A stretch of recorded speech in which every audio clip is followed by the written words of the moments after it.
घरात नळ पण पाण्यासाठी तळमळ अशी विदारक परिस्थिती सध्या नाशिकच्या त्र्यंबकेश्वर तालुक्यातील मुळे गावात पाहायला मिळते।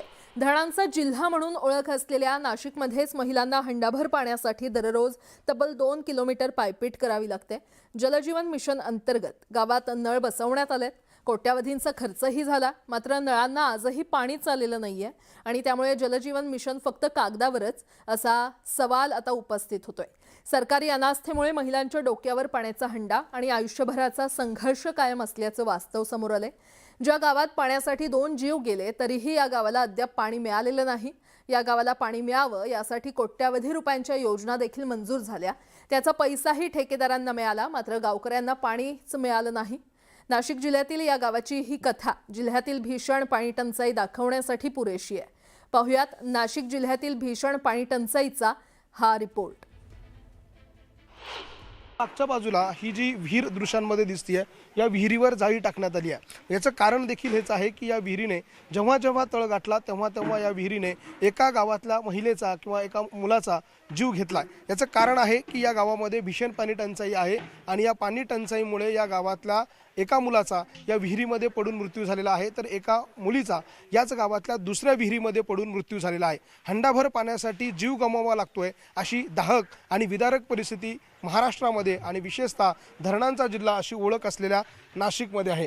या ताई दृश्यांमध्ये दिसताय त्या ज्या पाणी भरण्यासाठी आल्या त्यांच्याच कुटुंबातला एक मुलगा जो आहे तो या विहिरीत पडून त्याचा मृत्यू झाला। त्यांच्या डोळ्यात आजही अश्रू आहे। ताई, नेमकं काय तेव्हा घडलं होतं आणि काय परिस्थिती होती? काय झालं होतं? काय झालं होतं? मी बोलत काय झालं होतं? आमचा मुलगा पाणी ओढायला आला होता आणि अशी दगडाची टपरी होती, त्याला डबा टाकला आणि तसंच आमचा मुलगा विहिरीमध्ये पडला। दुसरं काही नाही झालं, मृत्यू झाला त्याच्यावाला। दुसऱ्या दिवशी 11 वाजता तो निघाला विहिरीमधून। पाणी भरायला आले होते? हो, पाणी भरायला आला होता। तुम्हाला काय आठवतं, काय झालं होतं? तुम्हाला आठवतं का? काय आम्ही घरी नव्हतो, तो एकटाच आला पाण्यात। तुम्हाला काय आठवतं? आठवड्या शाळामध्ये होता तो, पाणी काढायला आला आणि पडला। हंडाभर पाणी घेऊन जाण्यासाठी या महिला या दगड वाटेतनं वाटेतनं येतात आणि त्या ठिकाणी येऊन विहिरीमधनं एक हंडाभर पाणी काढण्यासाठी येतात। आपण यांच्याशी बोलूया। काय त्रास होतो तुम्हाला? या इतकं लांब यावं लागतं गावात? त्रास होतो ना आम्हाला पाण्याला, हात पाय दुखतात, मानाचे मनके गेलेत हे पाणी वाहू वाहू। पावसाळभर चिखल एवढला पाय जाते, तेवढा पाऊस राहतो, वळाचं पाणी इकडे यायला मार्ग राहत नाही, तेवढं पाणी वालांडून अंग यावं लागत। तुमच्या गावात नळ नाही आले का? नाही, नळ अजून आम्हाला नळाची ओळखच नाही। पाणी पण नळ लावले का? नळ लावेल ते काय आता वर्ष झालेलं आहे। आणखी काही महिला आहेत, त्यांच्याशी बोलूया। काय नेमकी गावात परिस्थिती? पाणीच नाही आमच्या गावामध्ये। नळ आणलेत तर नळाला पाणीच नाही, निसे उभे करून ठेवले। जे चांगले रस्ते होते ते फोडून टाकले। इडून 4 महिने असा रस्ता एवढे चिखल राहतात, इड वळाला हे वाळाला पाणी राहते। कसं जोडीला असं दोघी बाया धरू धरू आम्ही ह्या बाजूला येतोय आणि कसं तरी प्याचं पाणी 2 हांडे घेऊन जातो। हा, काय टायमाला वळत बी पडून जाते। काय काय अडचण येते तुम्हाला? काय आता काय सांगायचं या गावाची परिस्थिती भाऊ, जसं आम्ही आले ना तसं या गावामध्ये येईल। आयुष्यच आमचं गेले। आम्हाला वाटतं आम्ही जरी काढलं थोडंसं, पण तरी या पुढच्या पर्जाला आम्हाला पोरांना पुरी सुद्धा लोक देते नाही, एवढी आमची अडचणी। कोण इंजिनियर झाला असेल, कोण डॉक्टर झाला असेल, कोण काय करत असेल, पण त्यांना एवढलं शिक्षण झाले तरी पुरी देते नाही। एवढले पोरं आमचे 10-20 पोरं 50-60 पोरं आमचे लग्नाचे, पण या गावाला पाहून लोक येतात, पाहून जातात आणि नाबंद। अशी परिस्थिती या गावामध्ये।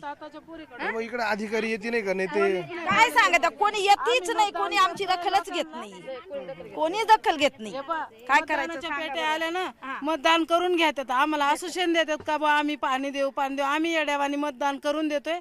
मतदान निवडून आले का इकडे ढुकून नाही पाहते, इकडे मरा पाणी वाहून, पण त्याच्यावर कोणीच आमच्याकडे लक्ष टाकीत नाही। तसं आम्ही गवत कापाय झालो तर पोर पाण्याला आलं शाळा सुटल्यावर, तर डबा काढायला गेला, टाकला डबा टाकला, तसं विहिरीमध्ये पडला।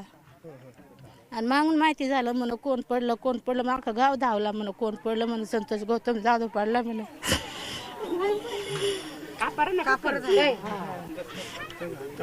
ही घटना आहे ती खरी सांगा। उतरून घेतो। कितवीला होता तो माहिती आहे का? आठवीला शाळेत हा? आठवीला 8वीला जायचा. हा 16 वर्ष झाले आता. त्याला तेव्हापासून तेव्हा पाणी नव्हतं ना, आजही नाही का? नाही एरी भरेल होत्या त्या टायमाला, दिवाळीच्या टायमाला. घरी पाणी घराजवळ नाही पाणी नव्हतं, घरी नव्हतं. घरी पाणी नव्हतं, एरीवरूनच पाणी न्यायचो आम्ही. मग आता मला पोर नाही काय नाही, मग तो म्हणून मग मी कधी येईल, मी आलो पाण्याला म्हणून. मग अख्खा गाव झाला संध्याकाळचं, इकडं मुक्कामी सगळे लोक होते, पण कोणालाच काय हाताला नाही लागला. पाण्याला यावं लागत वडायला लागत सांग ना सांग दीदी, सांग. आणखी आपण बघतोय अशा पद्धतीनं ह्या लहान लहान मुली ज्या आहे त्या या ठिकाणी पाणी भरण्यासाठी या विहिरीवर येत आहे आणि अशा पद्धतीची भीषण परिस्थिती नाशिक जिल्ह्यातल्या वेगवेगळ्या गावांमध्ये निर्माण झालेली आहे. या महिलांना पाणी नाही आहे प्यायला, हंडाभर पाण्यासाठी यावं लागतं. गावामध्ये जलजीवन मिशनची योजना आणण्यात आली, नळ लावण्यात आले, टाक्या लावण्यात आल्या, मात्र प्रत्यक्षामध्ये या गावामध्ये पाणी पोहोचलेलं नाही आणि त्यामुळे या महिलांना अशा पद्धतीची जीवघेणी कसरत करावी लागते. आतापर्यंत या गावामध्ये 2 जणांनी पाण्यासाठी आपला जीव गमावलेला आहे आणि आजही इतकं होऊन या महिलांना पाणी मिळत नाही, अशा स्वरूपाची विदारक परिस्थिती नाशिक जिल्ह्याच्या ग्रामीण भागामध्ये पाहायला मिळते. व्हिडिओ जर्नलिस्ट लोकेश माळीसह लक्ष्मण घाटोळ, न्यूज 18 मराठी, नाशिक.